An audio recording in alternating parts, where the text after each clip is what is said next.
Okay, now moving on from just check that's streaming now, yeah. Right, moving on from split flaps to the more modern Fowler flaps. Found the most airliners and stuff. And the only aircraft that could find no more Thunder that had Fowler flaps was the A10. Okay, so currently they're in the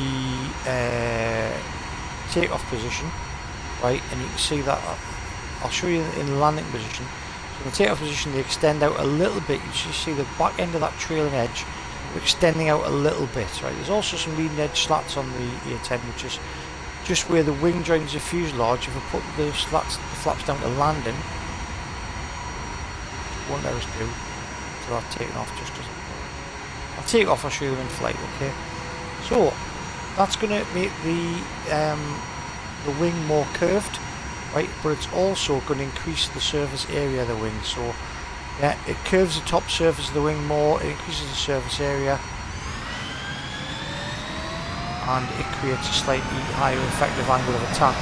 So that's 3 of the 5 factors affecting lift that flaps will modify and pop them out. Okay, got the only in the A10 at the minute. Should be able to take off about 160 knots, maybe a bit less actually. I lift up 130, see what happens. No problem. Right, now if you put the flaps down to landing, yeah, which is just do there, yeah.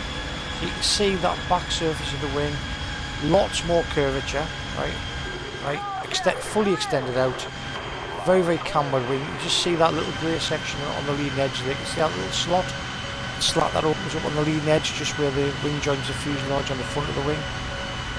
Okay, on the back of the wing, you've got a very, very curved. You see there, maintaining no throttle at all.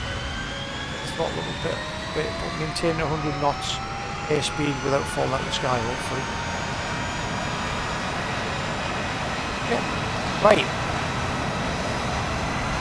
So you can see from the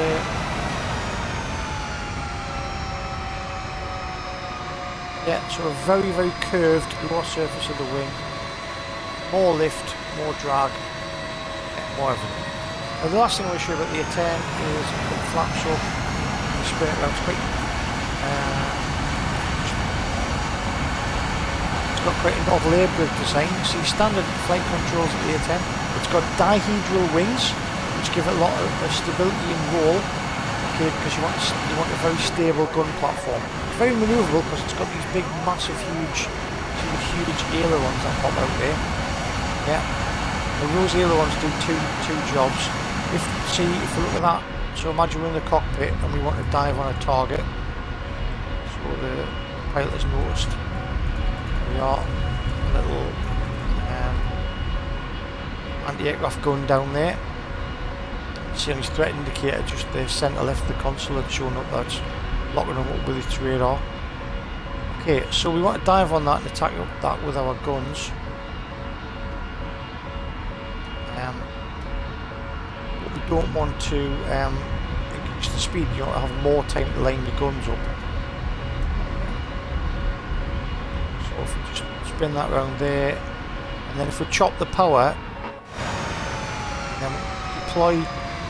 You can use the ailerons as a set of air brakes, so both of them are split in half and they form these big massive air brakes, which means we can dive. We're still only doing 190 knots without gaining too much speed. Gives you plenty of time to line your guns up and take out threats. Yeah, that's why the A10 has such big air brakes to allow it to do that. And as well as that, the dihedral design makes it quite stable if you try to hit another target there. Try to line the target up. It's nice and stable, line the guns up.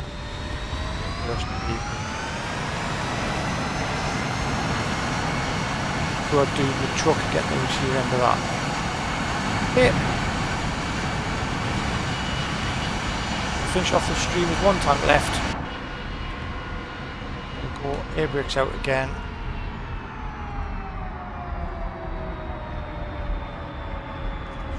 There and there. Oh. Yeah, well, it might not be dead yet, the tank, but it's certainly not very well.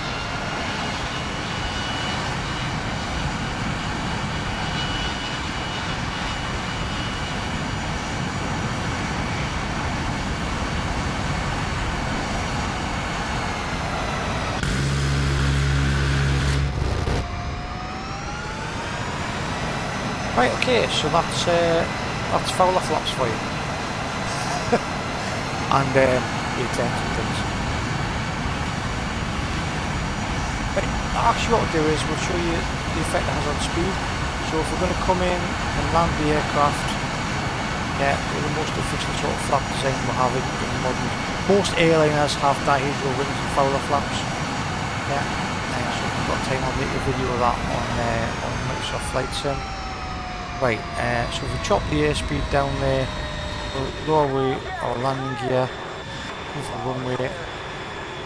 Right, and I'll just leave it in third person view. Put the flaps down to land and stick with air brakes out. See, until the A10 slows down, it won't actually allow the flaps to come down below 200 knots. And then lots and lots of lift there. 150 knots there, nice and stable.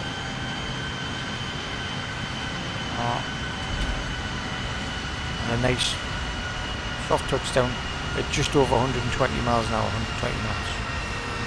Yeah, put the wheel brakes on. Very short takeoff and a very short space landing, so you can operate the A10 from short runways.